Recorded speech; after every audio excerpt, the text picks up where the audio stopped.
Continuing from the last video.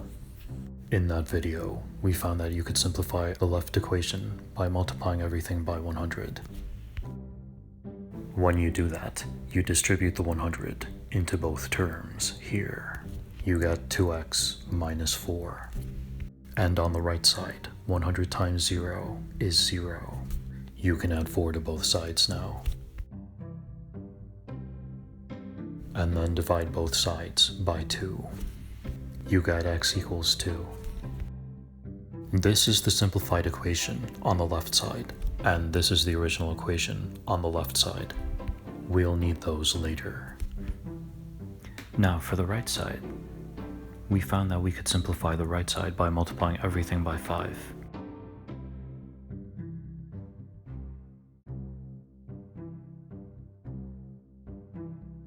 When you do that, the 5's cancel each other out here, so you have 3y. When you distribute, this 5 cancels out with that 5, so you have 6x. When you distribute the 5 to the 12/5, the 5's cancel each other out, so you have plus 12.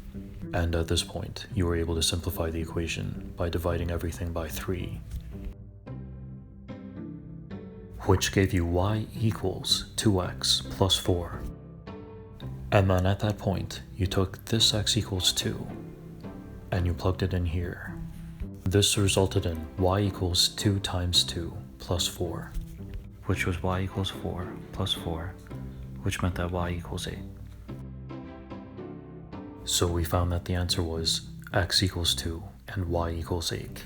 So in this video, we're going to show you the last step, which is how to check your answer.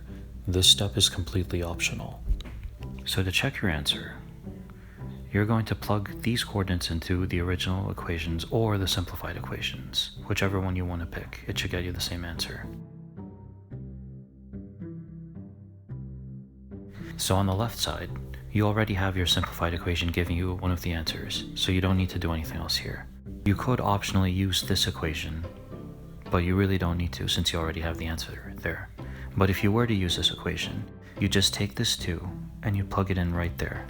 So you'd have 2 times 2 minus 4 equals 0, and you'd have 4 minus 4 equals 0, which gives you 0 equals 0, so you have a true statement there. Now if you didn't want to use a simplified equation, you could use the original equation. You take the 2 and you plug it in right there.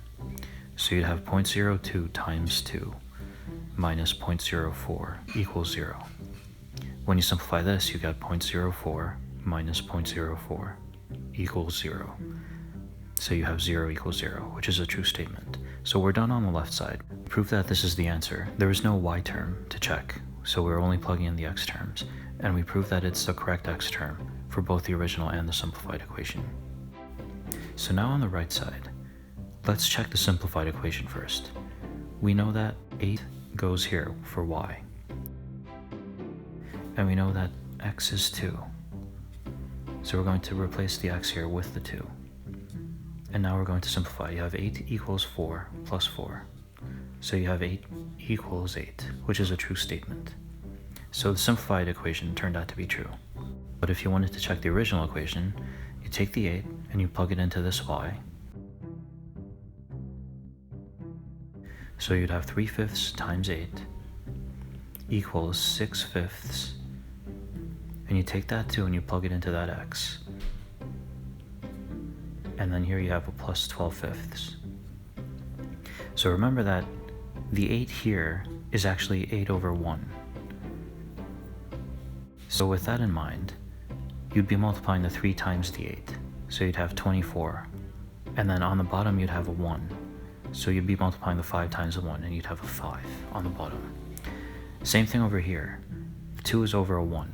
So you multiply the tops, the numerators. 6 times 2 is 12. And the denominators, 5 times 1 is 5. Then you still have your plus 12 over 5 here. So when you simplify this, you have 24 over 5 equals 24 over 5.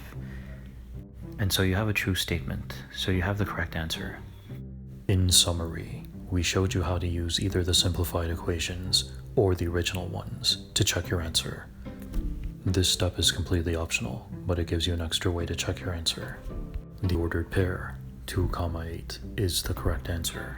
We know that the answer is correct because it worked in all of the equations.